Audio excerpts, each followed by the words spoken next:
Hello, hello mga guys. Yan. Magpunta na kami SM. Alam niyo na kung bakit pupunta ng SM ang mga bata.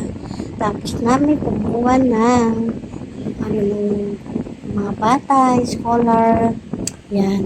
Saka naman kami naglaro dito sa playground na to. Nakalibre na naman kami ng ticket. Galing kay Ate Marian. Thank you sa iyo, Ate Marian. Nakapaglaro na naman ang dalawang ticketing. Ang dalawang ticketing tuwan-tuwa na naman. Dahil naka 1 hour lang sila.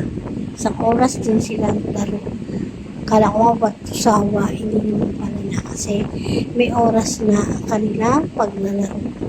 Kung maglalaro din kayo dyan, mahal din yan kung wala kayong resibo.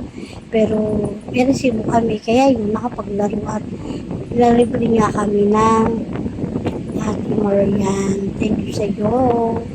Tuwa-tuwa na naman ang aking pinakis. Yan. At ang anak ni Ate Christy, tuwan-tuwa din. At ayun yung anak ni Ate Marian. Baby. Yung naka-fall short. Yung anak niyo. Thank you sa iyo, Ate Marian. Sa paglibre mo sa mga bata, pagpasok yan sa playground na yan. Sa play store, play na yan. Palaruan na yan. Ayan, ang daming nga mga bata, mga